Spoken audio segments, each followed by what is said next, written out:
Terima kasih Anda masih menyaksikan Net24. Malam ini ada yang spesial karena saya nggak sendiri, ada expert sepak bola handal yang sudah hadir di sini. Halo Mas Sabto Haryo. Halo Ji. Nah, ini kan beberapa jam lagi pekan 24 Premier League bakal bergulir. Nggak ada big match, tapi yang jadi sorotan adalah persaingan panas di peringkat 3 sampai 6 klasemen sementara. Ada Tottenham, Chelsea, Arsenal, dan Manchester United ya. Tapi kita bahas dulu yang paling seru adalah kejutan dari Manchester United sejak di bawah Ole. Dia ada 6 kemenangan beruntun di Premier League. Ini artinya apa sih membuat dia bisa sekarang kayak unbeaten lah ya, ibaratnya apakah emang lawan-lawannya belum ada yang berat kecuali Spurs atau gimana sih? Oh, panasnya disebut cuma yang 3 ke 6. Yang 1-2 kan juga panas juga. Iya, cuma kan agak jauh jaraknya kan, belum ada singkat-singkat lah jaraknya. Ya, kalau kebangkitan dari United sendiri, kalau gue lebih ngelihatnya ke motivasi yang bisa diberikan oleh Gunnar Solskjaer. Kalau kita bicara gaya permainan sebetulnya nggak berbeda dengan apa yang ditunjukkan oleh saat mereka dipegang oleh Mourinho. Ya. Mungkin dari sisi ofensif mereka jauh lebih ofensif, mungkin itu yang membedakan. Cuman kan materinya yang sama. Cuman kenapa pemain-pemain ini bisa memberikan hal yang berbeda walaupun materinya sama gitu kan? Mereka impact yang berbeda, memberikan jumlah gol yang berbeda, gaya permainan yang berbeda dibandingkan dengan saat dipegang Mourinho. Mantan-mantan pemain United mengatakan bahwa yang dibuat oleh Solskjaer adalah memberikan mereka kebebasan, memberikan mereka gaya permainan yang tidak terkungkung. Mereka harus bertahan, mereka harus menempati posisi ini, cuman dibebaskan berkreasi. Dan ini yang terlihat sekali Pogba, kenaikan dari Pogba itu ya salah satu yang menurut saya membuat United agak sedikit berbeda dari sisi permainan. Pogba bisa memberikan assist lagi, bisa memberikan gol lagi. Itu yang dalam beberapa pekan-pekan terakhir bersama Mourinho sama sekali tidak terlihat, seperti tidak punya gairah untuk bermain. Mungkin ini yang paling mencolok adalah dari permainan Pogba dan juga Rashford yang kembali mendapatkan kepercayaan diri. Cuman dari sesi fixtures pun United menurut saya agak mendapatkan hal yang agak sedikit enteng dari sisi lawan-lawan.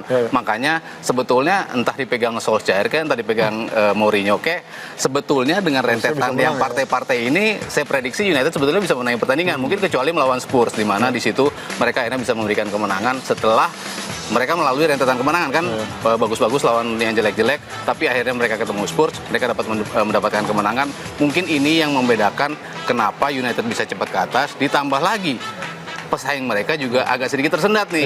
Chelsea tersendat, Arsenal tersendat, Spurs juga agak sedikit terganggu. Makanya kenapa mereka secara perlahan bisa naik menyamakan posisi khususnya Arsenal. Tapi kan filosofinya juga kalau kelihatan dari permainannya udah secara kasat mata juga kelihatan ya Mas. Dan di Solskjaer itu juga bilang pada anak buahnya kalau tunjukkan bahwa kalian memang inginkan bola setiap saat. Itu kan yang kita tidak lihat di eranya Mourinho kan. Mereka lebih banyak menunggu merebut bola dan counter. Beda sama era sekarang emang kayaknya pengen ngejar bola terus Mas. Iya, cuman kan kadang-kadang ketika melawan tim yang punya kualitas yang bisa dibilang lebih baik dibandingkan United ataupun sama, ketika mereka mendapatkan transisi dari bertahan ke menyerang, itu kan yang agak sedikit berbeda. Cuman ini bisa dilakukan oleh Solskjaer ketika tim-tim yang dilawan bisa dikatakan kualitasnya di bawah mereka. Mereka bisa mendominasi lawan-lawan seperti itu. Cuman kalau bertemu tim yang bisa dibilang kualitasnya di atas mereka atau sama, kalau mereka menyerang ada serangan balik, lawan Liverpool seperti itu, lawan Manchester City seperti itu, karena agak sedikit sulit ketika United memperhatikan hal yang sama. Jadi saya rasa dengan kualitas tim yang dihadapi memang di bawah mereka memungkinkan pemain-pemain yang sama yang dimiliki oleh Mourinho ini bisa tampil lebih ofensif di era Solskjaer. Jadi artinya kualitas Solskjaer ini masih perlu diuji di laga di Februari yang Maret nanti. Ada Liverpool, Arsenal, ada City, ada PSG, baru kelihatan dia bisa cocok apa enggak dia. Orang kan prediksi lawan Spurs bisa terjungkal apalagi di pertandingan pertama mereka sempat kalah kan dari Spurs. Tapi ternyata mereka menang walaupun dengan skor tipis. Tapi paling tidak ini menunjukkan tim ini sudah recover dari sisi tim yang sudah mereka dikalahkan, tetapi mereka bisa balik mengalahkan tim mereka. Nah terakhir soal MU nih, masih fans MU ini masih menunggu nomor 7-nya nih, apakah masih bisa kembali bersinar apa enggak, masih bisa ketolong apa enggak sih Alexis Sanchez di bawah Ole setelah kemarin di bawah Mourinho udah ibaratnya flop total lah. Iya, kalau flop kan sebetulnya susah untuk mencari kenapa sih ini orang mainnya kayak gini gitu kan. Dari sisi kualitas sebetulnya pemain ini bisa dibilang belum habis, apalagi musim kemarin tampilnya juga masih bagus gitu. Ketika ditanyakan pada orang-orang, pada majority dari pandit pun mereka tidak mempunyai jawaban kenapa Alexis bisa flop seperti ini. Cuman kalau dalam setiap kesempatan selalu diberikan menit bermain, lalu dia bisa memberikan paling tidak impact yang sedikit naik dibandingkan permainan-permainan sebelumnya, saya rasa pemain ini masih punya 1-2 tahun ke depan masih bisa tampil dalam performa optimalnya. Nah, kita pindah ke mantan timnya Alexis Sanchez nih, ada Arsenal yang kemarin sempat inkonsistensi tapi membuktikan mereka ternyata masih bisa bangkit lawan Chelsea. Nah ini buktinya, tapi banyak yang bilang Mas, terlepas dari bangkitnya mereka ini sebenarnya backnya Arsenal ini emang kayak tinggal nunggu waktu, butuh dihancurin aja. Emang bener nggak sih, emang titik lemahnya itu di back sebenarnya? Iya, setuju. Mereka layak berbangga dari sisi jumlah gol yang mereka ciptakan. Mungkin di bawah City dan juga Liverpool. Dua tim ini, habis itu Arsenal. Berarti kan mereka layak berbangga ketika mereka punya daya gedor yang begitu bagus. Cuman apa yang bisa dibanggakan kalau jumlah gol kebobolannya kalah dari Newcastle United yang ada di peringkat bawah. Itu kan sebetulnya berarti tim ini bisa dibilang tidak seimbang. Dari sisi mereka menyerang begitu baik, tapi dari sisi pertahanan pun mereka rapuh. Kalau kita lihat memang Emery baru mendapatkan kombinasi di tengah yang bisa dikatakan paten dengan adanya Saka, Guendouzi, dan juga Torreira. Paling tidak dari situ mereka sudah bisa melihat ini kekuatan dari lini tengah dari Arsenal. Mungkin mereka selama ini belum dapat ramuan yang tepat, tetapi ketika mereka sudah mendapatkan, ada titik terang ketika mereka akan bisa tampil dengan bagus. Cuman kalau namanya juga tim yang baru dibentuk, lini tengah yang baru dibentuk, pemain-pemainnya juga bisa dibilang masih baru, Torreira dan juga Guendouzi, tentunya sulit bagi mereka untuk langsung adapt, terutama ketika mendapatkan serangan-serangan balik. Bagaimanakah mereka harus menahan gempuran-gempuran di saat mereka asik menyerang? Ini kan yang menjadi masalah dari mereka. Transisi itu yang menurut saya, ditambah lagi lini belakang memang juga kalau kita bicara kan mungkin cuman Mustafi yang bagus. Sementara kan sisanya kan Koscielny sekarang udah agak lumayan lah ya. Koscielny kemarin ngegolin ya. Mungkin dari sisi itunya Koscielny sudah membaik. Cuman kan kalau kita tarik overall lini belakang Arsenal bisa dibilang memang kualitasnya jauh dibandingkan the Big Four Premier League. Apalagi sekarang Bellerin sama Rob Holding musimnya udah habis ya. Oke, sekarang kita membahas soal si Ozil nih yang di Arsenal ini, apakah masih bisa diselamatkan di bawah Emery apa enggak sih? Emang sudah separah itukah kualitas seorang Ozil? Ketika kalau tim ini butuh kualitas individu, kalau saya lihat kan tim ini belum ketemu tim-tim besar kan. Ketika mereka melalui rentetan yang begitu panjang 22 laga itu 22 laga tanpa kalah kan, saya juga waktu itu sempat mengkritik juga siapa dulu nih lawannya nih kan. Cuman ketika bertemu tim-tim besar, pemain seperti Ozil jelas layak dibutuhkan.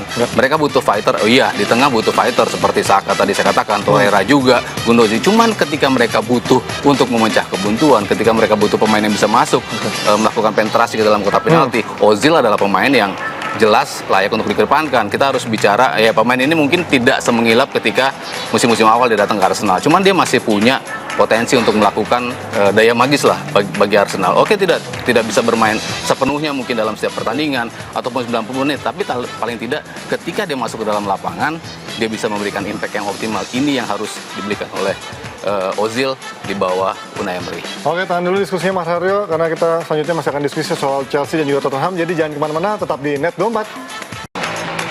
Terima kasih Anda masih menyaksikan Net24. Sekarang kita ngebahas soal Chelsea nih, yang juga udah nanggung nih mau ke jalur perebutan juara. Udah mulai agak nurun-nurun, terus juga sekarang udah mulai deket sama di bawahnya ada Arsenal dan juga Manchester United. Apakah memang Sarri Ball udah nothing di Premier League? Gimana? Udah kebaca ibaratnya ya? Iya, udah kebaca, dan ditambah lagi Sarri yang agak mengejutkan, dia mengeluarkan statement kan, dia mengatakan bahwa kok pemain-pemain ini susah banget untuk dimotivasi. Ini kan juga yang dialami oleh Mourinho ketika memegang Chelsea di tahun ketika dia harus mengundurkan diri atau orang bilang tidak akan dipecat. Pemain-pemain ini sudah tidak bisa dimotivasi, dan ini yang dirasakan oleh Sarri sekarang. Kok kayaknya susah untuk membuat mereka lebih termotivasi dibandingkan ketika di awal-awal ketika dia masuk ke Chelsea. Dari sisi situ pun kita bisa lihat dari sisi permainan, di mana agak sedikit ada perubahan-perubahan posisi yang dilakukan oleh Sarri. Beberapa pemain yang bukan pada tempatnya ditempatkan di posisi-posisi yang seharusnya mereka tidak ada di situ. Kante salah satunya ya. Salah satunya Kante yang paling mencolok ketika dia bukan ditaruh sebagai seorang gelandang bertahan. Kita lihat rekam jejak dia ketika di Leicester City juara seperti itu. Ketika di Chelsea juga tahun pertamanya seperti itu. Di timnas Prancis pun kan seperti itu. Dia tampil sebagai seorang gelandang bertahan. Entah dia nanti harus cover ke kanan, entah itu harus cover ke kiri. Tetapi tugas aslinya adalah di posisi Jorginho, di posisi dia ada gelandang bertahan di situ. Cuman kalau kita lihat perannya Jorginho juga sebetulnya perannya bagus juga, karena kan pemain ini hampir tidak dimiliki oleh Chelsea. Gaya pemainnya seperti ini kan bisa membuat semua lini mereka lekat, mengatur tempo lah, mengatur ritme kan selama ini tidak dimiliki oleh Chelsea. Ada tambahan baru, semua orang memuji gaya permainan dia kan. Cuman kan ketika diharuskan untuk memiliki daya pertahanan yang lebih, ini yang tidak dimiliki oleh Jorginho. Sementara itu dimiliki oleh oleh Kante. Cuman kalau harus memainkan mereka berbarengan, mungkin kondisinya tidak lagi harus 4-3-3, tetapi harus ada perubahan formasi, entah itu 4-1-2-3, 4-2-3-1. Yang jelas Kante harus menjadi kembali sebagai seorang gelandang bertahan. Itu yang akan membuat Chelsea paling tidak lebih stabil dari lini tengah, di mana mereka tidak kehilangan poin lagi seperti yang mereka rasakan dalam beberapa pekan terakhir. Mungkin terlepas dari jeleknya pertahanan, mungkin kalau ngeliat perubahan posisi Kante sebenarnya nggak jelek-jelek amat ya Mas. Kemarin juga nyetak gol kan di Piala Liga lawan Tottenham. Apakah ini artinya memang sebenarnya dia bisa main di lini serang, cuman mungkin memang harus mengorbankan di belakangnya aja? Ya, ketika dia mendapatkan peran lebih, terutama dalam sisi ofensif, tentunya ada yang ditinggalkan kan. Dan dari sisi pertahanan ini yang ketika ada transisi, dia tidak berada dalam posisi aslinya, di mana dia hafal sebelum ini, oh saya bergeraknya ke sini, oh saya harus memotong dari sisi ini karena teman saya akan ke sini. Itu kan yang agak sedikit berubah ketika Kante mendapatkan perubahan posisi. Dan saya rasa ketika dia dikembalikan dari sisi gelandang bertahannya, dia lebih dikuatkan di situ, sementara pemain-pemainnya lebih punya daya kreativitas di depan. Saya rasa ini akan membuat Chelsea bisa kembali pada tracknya. Oke, tapi kalau kita ngomongin tadi Mas Haryo bilang Jorginho sebenarnya gaya main yang bagus dan segala macam, ini kan statistik ada yang bilang jumlah umpan suksesnya aja bahkan lebih banyak Ederson kiper City dibandingkan si Jorginho. Bahkan dia nggak ada gol, cuma assist 1 biji ya. Nah, ini artinya emang sebenarnya apa sih kualitas dia yang memang sangat diprioritaskan sama si Sarri ini? Kalau ngelihat gaya bandingin sama Busquets lah ibaratnya. Ya, kalau saya justru melihat dia pemain yang mungkin cerminan dari Busquets dari gaya permainannya. Penting untuk rekan-rekannya, cuman tidak kasat mata bisa terlihat di dalam lapangan. Cuman teman-temannya itu terasa betul kehadiran pemain seperti Jorginho, kehadiran pemain seperti Busquets di Barcelona. Itu kan yang dimainkan oleh Jorginho.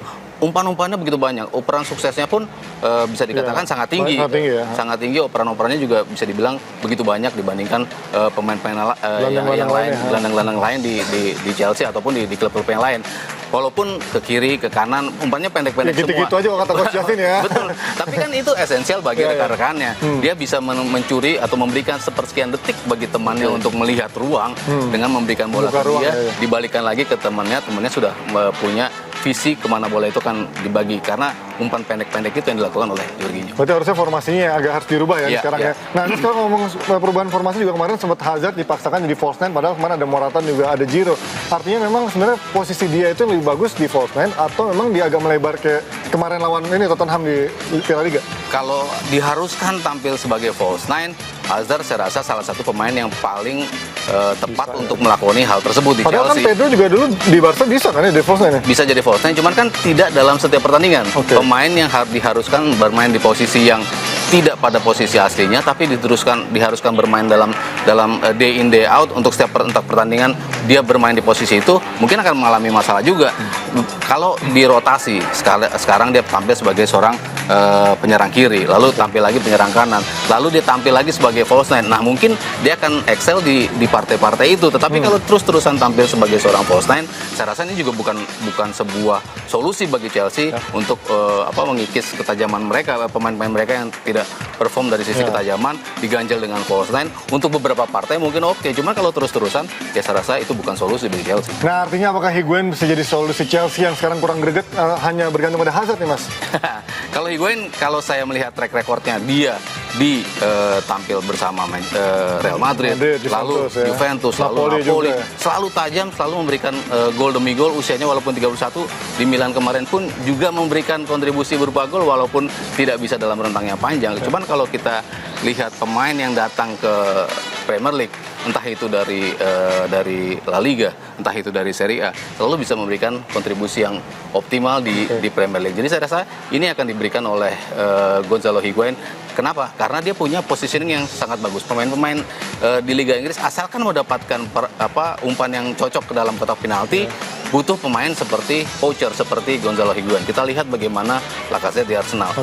Poacher kan dia dapat posisi yang tepat di dalam kotak penalti, memberikan mendapatkan umpan yang begitu itu akurasinya begitu tinggi. Ya ini yang akan ditunjukkan oleh Higuain bersama Chelsea. Oke, dari Chelsea kita pindah ke tim London lainnya. Ini mungkin yang masih agak sedikit lebih jauh ya dibandingkan Chelsea, Arsenal dan juga Manchester United. Ada Tottenham Hotspur yang di peringkat ketiga nih, jaraknya masih 4 poin dari Chelsea, 7 poin dari Arsenal dan juga MU. Tapi masalahnya ada krisis pemain, Harry Kane cedera, Dele Alli cedera, Son lagi Piala Asia tuh. Terus kemarin juga sempat kalah dari Chelsea juga di Piala Liga. Artinya Apakah dia memang bisa mempertaruhkan dengan sekarang skuad lapis yang ada nih, Mas? Kalau saya sih kok pesimistis ya melihat Spurs, walaupun kita harus akui tim ini selalu bisa memberikan kejutan. Cuman kenapa tim yang tidak berbelanja di paruh musim ataupun di musim panas kemarin, ketika tim ini tidak berbelanja akan impactnya terasa ketika ada yang pemain yang cedera. Nah ini yang sedang dialami oleh Spurs, apalagi yang cedera Harry Kane, lalu Dele Alli, dua pemain yang hitungannya bulanan kan. Kane 2 bulan tidak bisa bermain, lalu Ali juga mengalami hal yang serupa. Dua pemain yang kontribusinya sangat besar dari sisi gol Kane,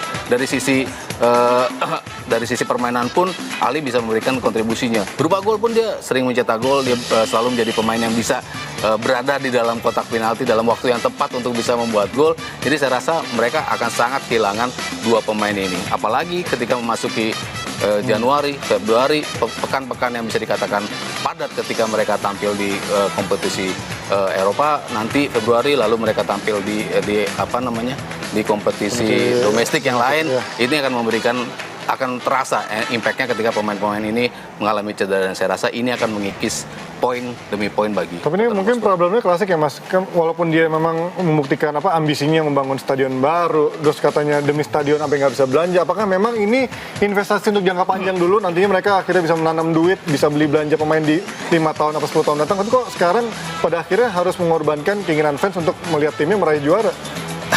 Kalau kita lihat daftar belanja mereka kan sebetulnya di musim-musim sebelumnya mereka kan sudah berbelanja dengan cukup oke gitu kan. Pemain-pemain yang dibeli sangat banyak, usianya juga muda, jadi mereka proyeksi jangka panjang juga. Dan terbukti kan dalam beberapa musim terakhir, walaupun mereka sama sekali tidak digaungkan, tapi mereka terbukti bisa tampil masuk ke 4 besar. Jadi mungkin plan ini yang ada di benak Pochettino untuk bisa memberikan pemain-pemain ini jam terbang yang cukup, dan mereka bisa membuktikannya dengan permainan-permainan yang bisa dikatakan stabil untuk tampil. Tetapi kalau kita melangkah lebih jauh lagi ke level atau ke musim yang berikutnya di mana mereka tidak ada tambahan pemain, nah ini yang baru kerasa. Jadi kalau tadi Panji katakan pemain atau fansnya harus merasakan tim ini tidak akan mengalami atau tidak melihat timnya menjadi juara lagi, ya mungkin di musim ini masih akan terasa bagi Tottenham Hotspur.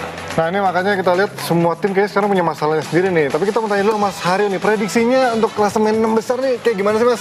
Coba buka dulu contekannya nih. Mungkin satu dua ada pasti City atau Liverpool kali ya? Ya, kalau saya melihatnya Liverpool mungkin ini adalah musim yang membuat mereka akhirnya bisa mengangkat trofi, karena mereka sudah tidak tampil di Carabao Cup, mereka sudah tidak tampil di Piala FA. Ya siapa tahu Liga Champions pun mereka akan tersingkir dari Bayern Munchen. Konsentrasi penuh akan ada di Liga sehingga mereka akan mendapatkan apa yang mereka tidak dapatkan dalam 20-an tahun terakhir. Mungkin mereka ada di situ. Peringkat 2 jelas City karena kita lihat konsistensi. Cuman City bisa berbahaya juga ketika kita ngelihat di depannya mereka tidak ada partai-partai away lagi melawan tim-tim The Big Six. Nah itu ada salah satu hal yang bisa dikatakan positif buat Manchester City. Sementara di bawahnya siapa yang keluar nih? Yang paling tunggu siapa yang keluar dari 4 besar? Arsenal dan juga Tottenham. Nah kan berarti MU masuk sama MU masuk peringkat 4. Kenapa sih Mas sedikit aja? Kenapa MU sama Chelsea ini pilih? Ya kalau MU juga mereka fixture-nya juga tidak menghadapi tim-tim besar itu di kandang lawan. Itu juga menjadi hal yang positif. Ketika City mendapatkan hal yang sama untuk perebutan bersama Liverpool, United pun mendapatkan hal tersebut ketika mereka berburu peringkat keempat. Sementara cedera pemain tadi bagi Spurs akan sangat memukul mereka. Sementara Arsenal pun inkonsistensi ketika mereka bertemu tim-tim besar agak belum teruji. Ini akan membuat mereka agak sedikit tergeser posisinya ke peringkat kelima dan juga keenam. Ya itu dia prediksi dari Mas Haryo. Kita lihat aja berapa bulan ke depan apakah memang susunannya bakal mendekati itu ya. Oke, terima kasih Mas Haryo udah hadir ya. Sama-sama. Datang di Net 24, sekian Net 24 malam ini. Saya Panji Suryono, terima kasih dan selamat malam.